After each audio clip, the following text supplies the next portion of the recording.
In the medical field, many things have been done and have turned up as a result of research, and I do know that. And I keep hoping that they'll land on something to help keep the teeth that we're born with, because we need them. We definitely do, and we know that with good preventive procedures, teeth will last a lifetime. In other words, you gotta get after them. Brush the teeth, do this, do that, and do the other thing. Parents have to set the example. It has to start somewhere, and I like to get out and just spread the message to as many parents and adults as we can to have good home care. Good home care is probably more important than regular professional care. So, and the care of the gums and the teeth is actually more important than what you eat, or are they about 50-50?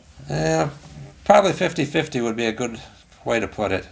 Because I've always heard that if you have a good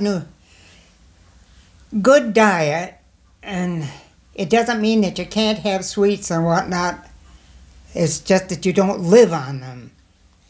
Right, excess simple carbohydrates, which includes your sweets, is not good for us.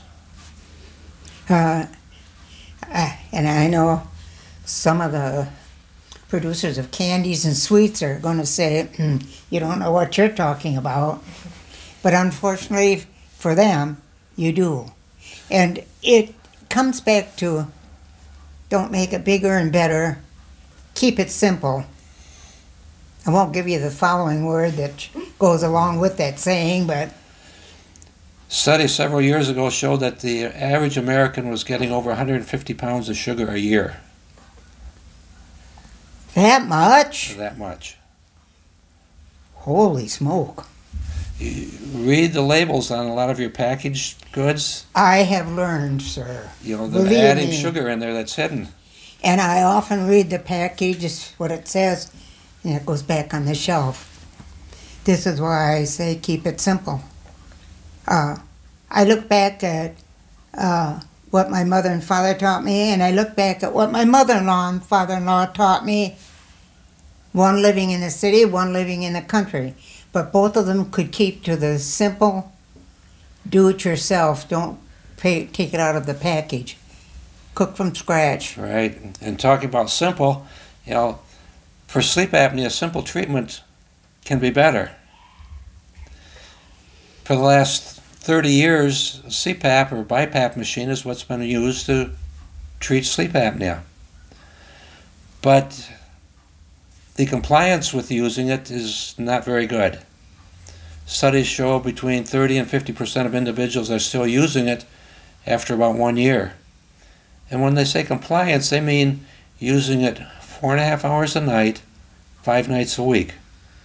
That's 22.5 hours of sleep, and we should be getting about 50 hours of sleep a week. So compliance is only wearing it half the time.